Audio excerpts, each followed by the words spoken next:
जीवन का सच्चा ज्ञान। बहुत समय पहले की बात है। हिमालय की गोद में बसा हुआ एक सुंदर नगर था जिसका नाम था सत्यपुर। यह नगर बाहर से जितना समृद्ध दिखता था, भीतर से उतना ही बेचैन था।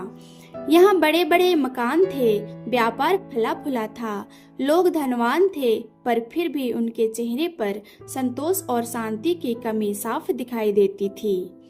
इसी नगर में रहता था एक युवक जिसका नाम था अमित। अमित पढ़ा लिखा, मेहनती और महत्वाकांक्षी था। उसके पास धन कमाने की तीव्र इच्छा थी। वह मानता था कि जिसके पास पैसा है वही सुखी है, जिसके पास शक्ति है वही सफल है। अमित ने दिन रात मेहनत की। धीरे धीरे वह एक बड़ा व्यापारी बन गया। उसके पास आलीशान घर, नौकर चाकर, गाड़ियां और समाज में प्रतिष्ठा सब कुछ था। लोग उसकी सफलता की मिसाल देते थे। लेकिन रात को जब वह अकेला होता तो उसके मन में एक अजीब सा खालीपन रहता। नींद नहीं आती, मन बेचैन रहता। वह सोचता, मेरे पास सब कुछ है, फिर भी मुझे शांति क्यों नहीं मिलती। एक दिन अमित ने अपने मित्र से पूछा, क्या जीवन का यही उद्देश्य है, बस धन, नाम और पद? मित्र हंसकर बोला, और क्या चाहिए, यही तो जीवन है। पर अमित का मन संतुष्ट नहीं हुआ। एक दिन व्यापार के सिलसिले में अमित एक दूरस्थ गांव गया। वहां एक पुराने बरगद के पेड़ के नीचे वृद्ध संत बैठे थे। उनके चेहरे पर अद्भुत शांति थी, आंखों में गहराई और मुस्कान में अपनापन। अमित न जाने क्यों उसके पास बैठ गया। संत ने पूछा, वत्स, तुम मुझे थके हुए लगते हो, क्या खोज रहे हो? अमित बोला, मैं जीवन का सच्चा ज्ञान चाहता हूँ। सब कुछ पाकर भी मुझे कुछ नहीं मिला है। संत ने पास की नदी की ओर इशारा किया और कहा, इस नदी को देखो, यह बहती है इसलिए शुद्ध है, अगर यह रुक जाए तो सड़ने लगेगी। फिर बोले, मनुष्य की इच्छाएं भी ऐसी ही हैं। जरूरतें सीमित हो तो जीवन सुंदर है, पर इच्छाएं अनंत हो तो दुख निश्चित है। अमित चुप हो गया।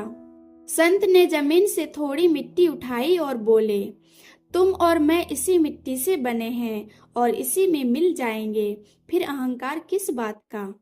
अमित को अपने घमंड, अपनी सफलता पर गर्व और दूसरों को छोटा समझने की आदत याद आ गई। संत ने पूछा, क्या तुम्हारे पास समय है अपने माता पिता, परिवार और मित्रों के लिए? अमित ने सिर झुका लिया। संत बोले, जिसके पास रिश्ते नहीं हैं, वह सबसे बड़ा गरीब है। संत ने कहा, धन फिर कमाया जा सकता है, पर समय कभी वापस नहीं आता। अमित को याद आया कि उसने सिर्फ काम के लिए कितने रिश्ते खो दिए। संत मुस्कुराए और बोले, सच्चा सुख पाने में नहीं, जो मिला है उसमें प्रसन्न रहने में है। अमित की आंखों से आंसू बहने लगे। उसे लगा जैसे किसी ने उसके मन का बोझ हल्का कर दिया हो। उसने पूछा, तो जीवन का सच्चा ज्ञान क्या है गुरुदेव? संत ने उत्तर दिया, सच्चा ज्ञान यह जानना है कि तुम क्या हो, तुम्हें कितना चाहिए और दूसरों के जीवन में तुम्हारी क्या भूमिका है। अमित ने अपने जीवन में बदलाव लाने का निश्चय किया। उसने काम का समय सीमित किया, परिवार को समय देने लगा, गरीबों की सहायता करने लगा, अहंकार छोड़ दिया, छोटी छोटी खुशियों में आनंद खोजने लगा। धीरे धीरे अमित का जीवन बदल गया। अब उसके चेहरे पर शांति थी, नींद सुकून की आने लगी। लोग सब उसे सिर्फ अमीर नहीं बल्कि अच्छा इंसान मानने लगे। एक दिन वही मित्र बोला, तुम बदल गए हो। अमित मुस्कुरा कर बोला, हाँ, अब मैंने जीवन का सच्चा ज्ञान पा लिया है। इस कहानी से हमें ये सीख मिलती है कि पहला, धन साधन है, लक्ष्य नहीं। दूसरा, संतोष सबसे बड़ा धन है। तीसरा, रिश्ते जीवन की असली पूंजी है। चौथा, अहंकार दुख का कारण है। पांचवा, सादगी में ही सच्चा सुख है।